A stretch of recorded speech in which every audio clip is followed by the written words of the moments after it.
আসসালামু আলাইকুম। চলুন দেখে নেওয়া যাক আজকের নিউজ। অদম্য সেই ইচ্ছাশক্তি থাকলে যে সবই সম্ভব তা প্রমাণ করে দিলেন সুপর্ণা দে। ৯ মাসের অন্তঃসত্ত্বা অবস্থায় ৩৫তম বিসিএস এর লিখিত পরীক্ষা দিচ্ছিলেন, কিন্তু শেষ পরীক্ষার আগের দিন প্রসব ব্যথা উঠল। রাতে নেওয়া হলো হাসপাতালে। ভোর 4:30টায় তার কোলজুড়ে এলো ছেলে। সকাল 10টায় পরীক্ষা। হাসপাতাল থেকে অ্যাম্বুলেন্সে করে কেন্দ্রে গেলেন। ৩ ঘণ্টা পরীক্ষা দিয়ে ক্লান্ত শরীরে ফিরলেন নবজাতকের কাছে। অদম্য সেই ইচ্ছাশক্তির জোরেই সুপর্ণা দে এখন বিসিএস ক্যাডার। ৩৫তম বিসিএসে সম্মিলিত মেধা তালিকায় ১১তম হয়েছেন তিনি। সুপর্ণা দে বলেন, আমার কাছে এখনও পুরো ঘটনা অলৌকিক মনে হয়। আমার প্রচণ্ড ইচ্ছাশক্তি ছিল, শেষ পর্যন্ত পেরেছি। বিসিএসে উত্তীর্ণদের উদ্দেশ্যে সামাজিক যোগাযোগ মাধ্যমে দেওয়া একটি অভিনন্দন বার্তার সূত্র ধরে জানা যায়, সুপর্ণার বাড়ি চট্টগ্রামের বাঁশখালী। বাবা মা দুজনেই স্কুল শিক্ষক। ২০০৩ সালে বাঁশখালী গার্লস স্কুল থেকে মাধ্যমিক এবং ২০০৫ সালে চট্টগ্রাম কলেজ থেকে উচ্চ মাধ্যমিক পাশ করে সিলেট কৃষি বিশ্ববিদ্যালয়ের প্রাণী সম্পদ বিভাগে ভর্তি হন। কিন্তু দ্বিতীয় সেমিস্টারে থাকতেই পারিবারিকভাবে বিয়ে হয়। অবশ্য বিয়ের সময় পাত্রপক্ষের কাছ থেকে পড়াশোনা চালিয়ে যাওয়ার প্রতিশ্রুতি আদায় করেছিলেন। ২০১২ সালে পাশ করেন সুপর্ণা। সে বছরের ডিসেম্বরে মেয়ের মা হন তিনি।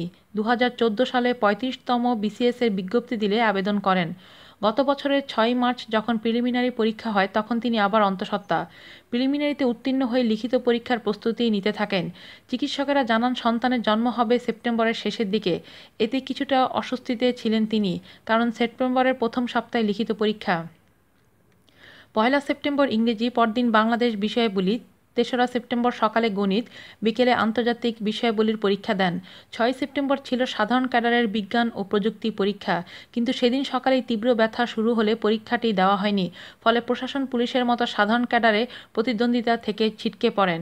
তবে এই পরীক্ষা না দিলেও পেশাগত ক্যাডারের জন্য বাকি পরীক্ষাগুলো দেওয়া যায়। ৭ই সেপ্টেম্বর ছিল বাংলা পরীক্ষা। স্মৃতিচারণ করে সুপর্ণা বলেন, ৬ সেপ্টেম্বর রাতেই আমাকে চট্টগ্রাম নগরের অন্দরকিল্লার মা ও শিশু হাসপাতালে নেওয়া হয়। ভোর 4:30টায় ছেলে জন্ম নেয়। ভাবলাম যে কারণেই হোক পরীক্ষা দেব। অ্যাম্বুলেন্সে করে সকালে কেন্দ্রে গেলাম। সকাল 10টা থেকে বেলা 1টা পর্যন্ত পরীক্ষা দিলাম। লিখিত পরীক্ষার ফল দিলে দেখি উত্তীর্ণ হয়েছি। ভীষণ ভালো লাগলো। মনে হলো স্বপ্নের কাছাকাছি পৌঁছেছি। মৌখিকও ভালো হলো। বুধবার চূড়ান্ত ফল দেখে মনে হলো পৃথিবী জয় করেছি। সুপর্ণা শুধু সংসার করছেন দেখে হতাশ হতেন স্বামী ব্যবসায়ী টিটো শিকদার। বললেন, স্কুল থেকে ফিরে সংসার সামলানো, বিসিএস এর প্রস্তুতি, পেটে আর একটা বাচ্চা, কিন্তু ও সব জয় করেছে।